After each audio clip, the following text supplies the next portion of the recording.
새하늘 성가대의 귀한 찬양에 큰 은혜 받으신 줄로 믿습니다. 두 번째 곡 하실 때 그 마음이 먹먹하네요. 네, 지켜주신다는 그 내용, 그 가사인데 어찌 보면 우리 새하늘 성가대가 벌써 창립 20주년을 맞았습니다. 지금까지 찬양으로 하나님께 영광 돌리셨는데 또 앞으로도 우리 새하늘 성가대가 정말 성도들에게 찬양으로 위로를 주고 용기를 전하는데 우리 좀 귀히 쓰임받는 성가대 되기를 또한 축원하며 우리 함께 힘차게 박수로 우리 축복하도록 하겠습니다.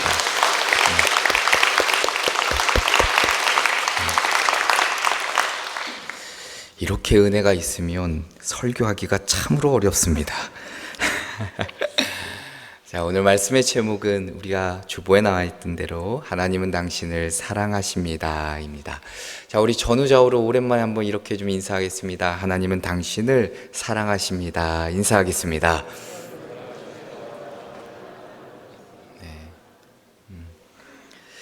자, 우리가 이 자리에 함께 모여 예배할 수 있는 것도 우리가 좀 생각해 볼 필요가 있습니다. 우리를 사랑하셨기에, 우리를 또한 자녀 삼아 주셨기에, 그리고 우리가 백성으로 살아가게 하셨고, 또한 내가 구원받은 자로 그 은혜 내가 감격해서, 내가 감사해서 이 자리에 모여 예배하게 되는 줄로 믿습니다.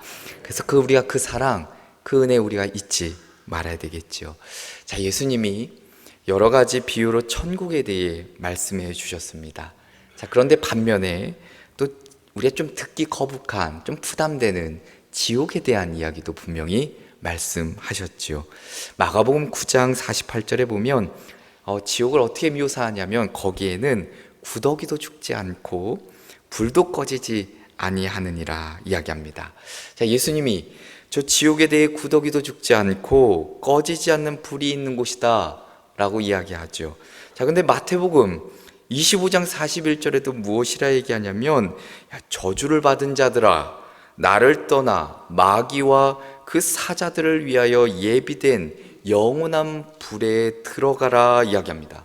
그러니까 마귀, 악한 영들, 그 사자들을 위해 준비해 놓은 영원한 불이 있는 곳, 바로 우리가 흔히 지옥이라 말할 수 있죠.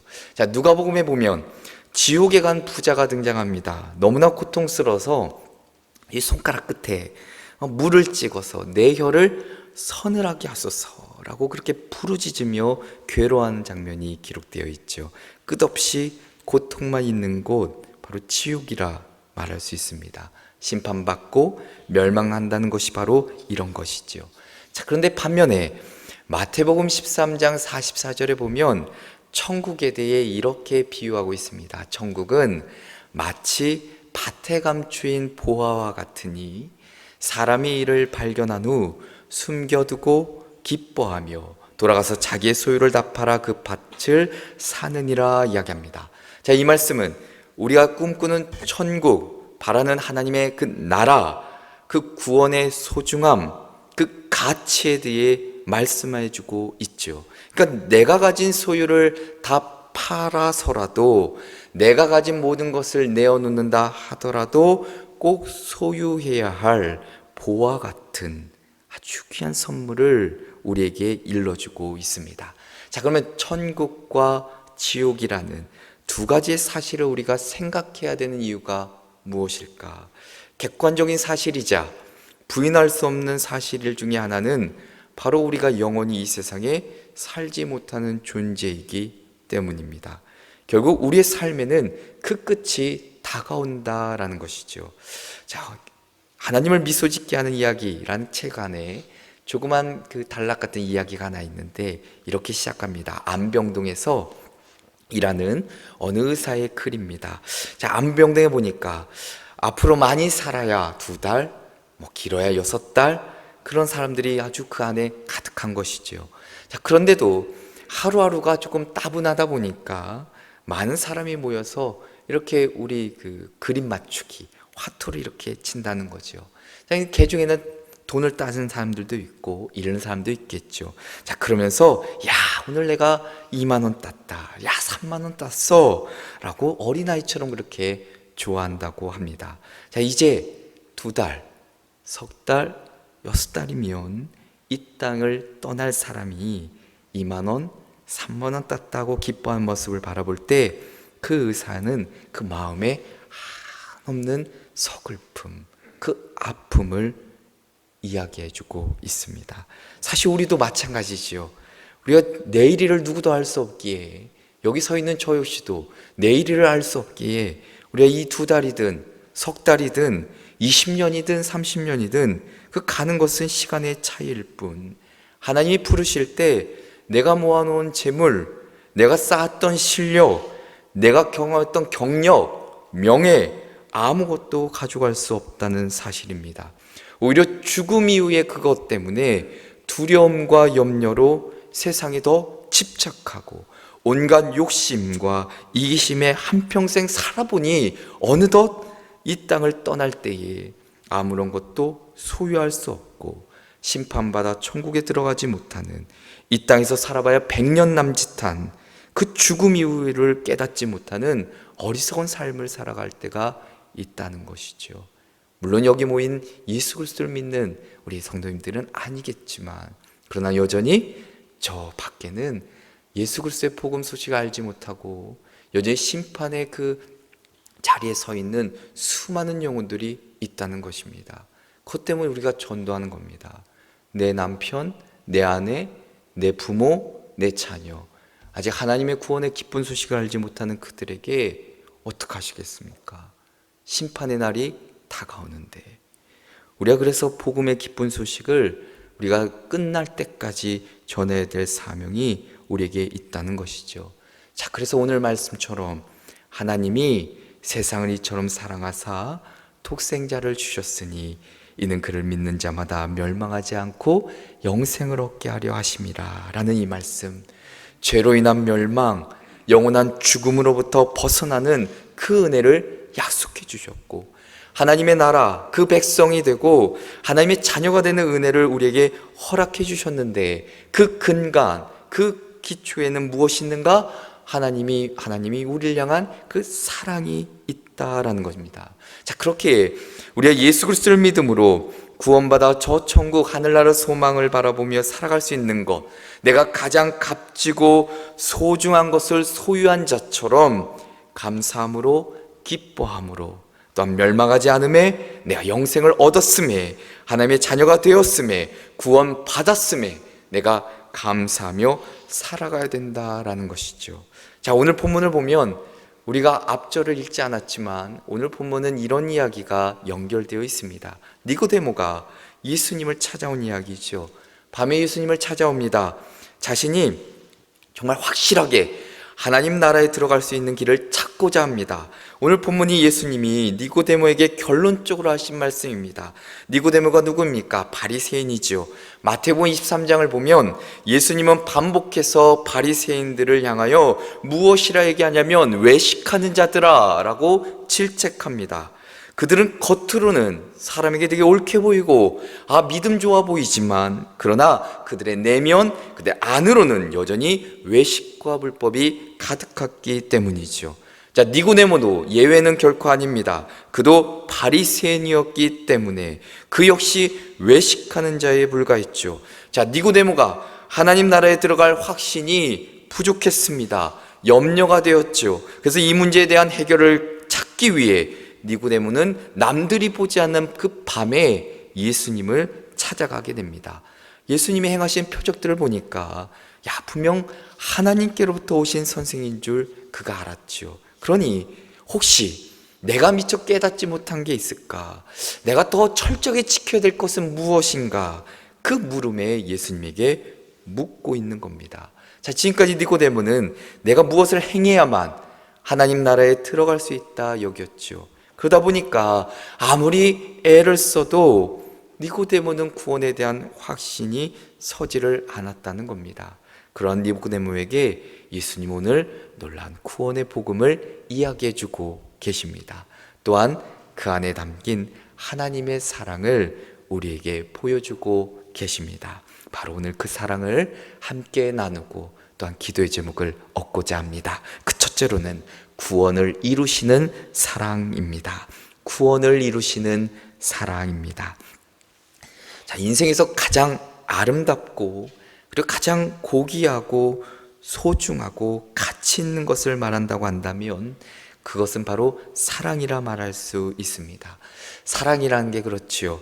삶의 변화도 가져오고 심지어는 목숨보다 더 소중하게 여기고 성경의 구약부터 신약에 이르기까지 하나의 일관성 있는 하나님의 마음, 그것은 바로 사랑이라 말할 수 있습니다. 자, 우리가 자주 접하고 자주 고백하는 말, 또한 누군가를 축복할 때 전해주는 말, 하나님은 당신을 사랑하십니다. 우리 전도할 때도 늘 하지요. 하나님은 당신을 사랑하십니다 라고 이야기합니다. 자, 그러면 사랑하시는데 도대체 어떻게 사랑하신가? 라는 질문에 대한 대답이 오늘 본문 안에 담겨져 있습니다. 하나님이 세상을 이처럼 사랑하사 독생자를 주셨으니 이는 그를 믿는 자마다 멸망하지 않고 영생을 얻게 하려 하심이라.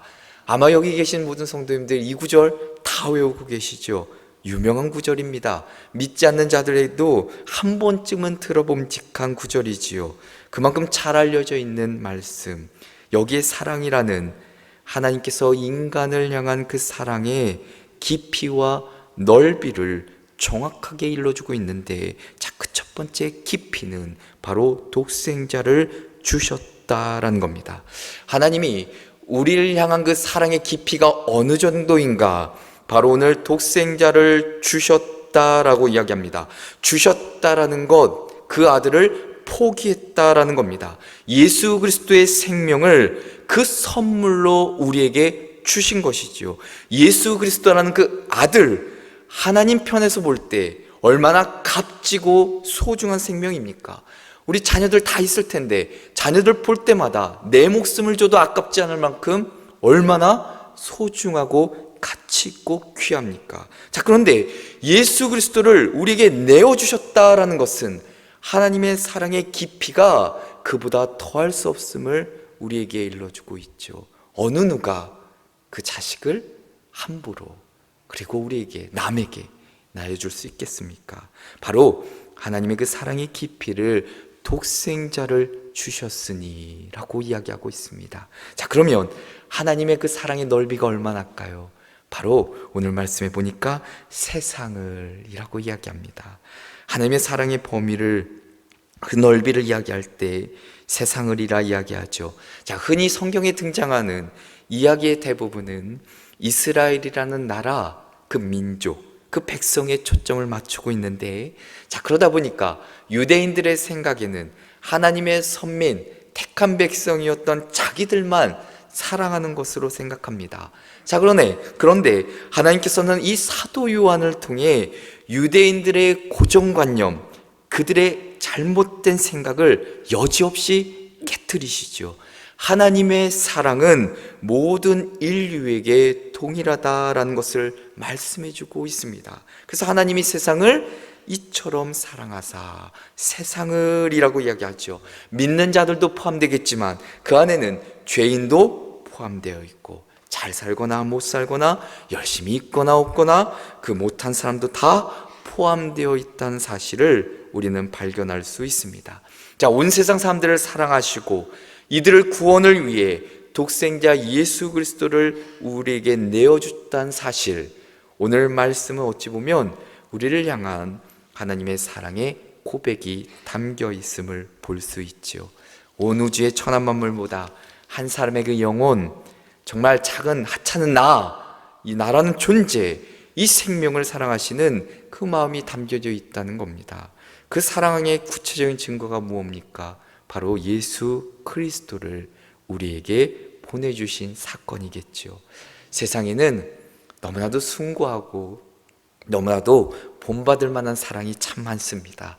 우리가 둘러보면 가난한 사람들을 위해서 제사를 내놓는 사람들 많이 있죠. 이름도 없이 그냥 알게 모르게.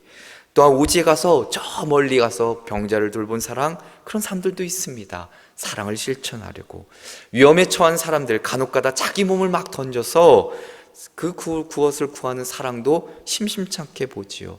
자, 예수님은 바로 이런 사랑을 분명 큰 사랑이라 이야기합니다.